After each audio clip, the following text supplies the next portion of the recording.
Bantu rumah tangga asal Cirebon ini hanya bisa menyesali tindakannya. Gara-gara membeli krim pemutih wajah di pasar, wajahnya kini malah terlihat menghitam. Bantu rumah tangga asal Cirebon ini hanya bisa menyesali tindakannya. Gara-gara membeli krim pemutih wajah di pasar, wajahnya kini malah terlihat menghitam. Ia pun berharap bisa sembuh melalui dokter kulit di salah satu klinik perawatan wajah. Rustini tidak sendirian. Juwairiyah adalah salah satu korban lainnya. Maksud hati ingin tampil cantik, tapi wajahnya kini malah tampak menghitam. Ya saya tertarik sama teman-teman yang lain itu pakai bagus gitu. Jadi saya tertarik ikut pakai.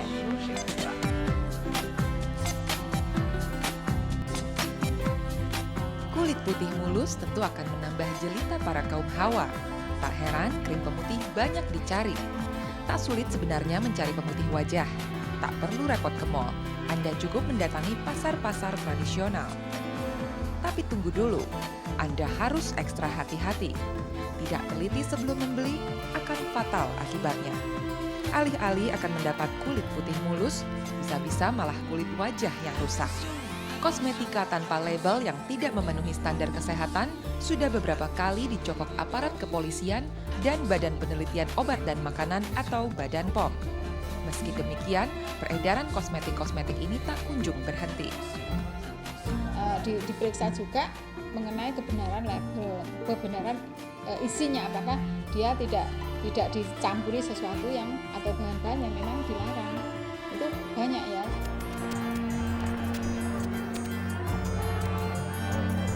Tim investigasi menemukan praktek pembuatan krim pemutih wajah palsu tanpa izin dari Departemen Kesehatan dan Badan POM.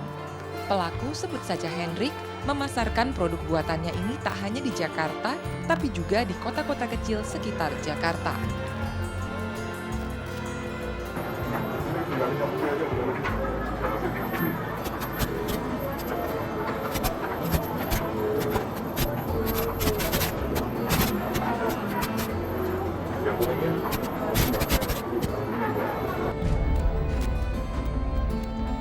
Untuk memasarkan, pedagang biasanya sudah kenal dengan pelaku. Transaksi dilakukan dengan hati-hati dan tertutup karena razia aparat semakin kencang. Pelaku dan pedagang biasanya akan menggunakan istilah narkoba untuk produk pemutih ini.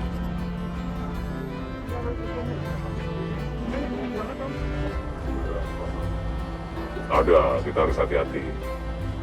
Seperti layaknya menjual narkoba.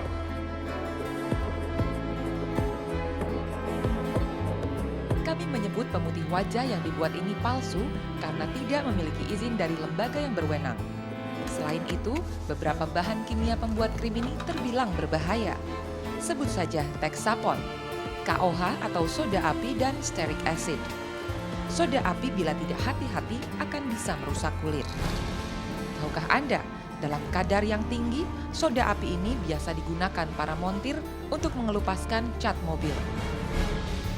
Bisa dibayangkan bagaimana jika krim yang dibuat tanpa uji laboratorium ini dipakai pada kulit manusia.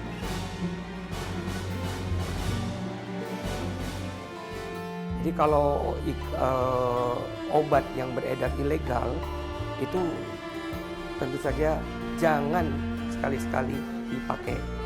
Karena kita tidak tahu kandungan apa yang dipakai untuk supaya hasil mendapat yang baik. Tapi kalau seandainya obat itu pun legal, kita harus jeli sebagai konsumen.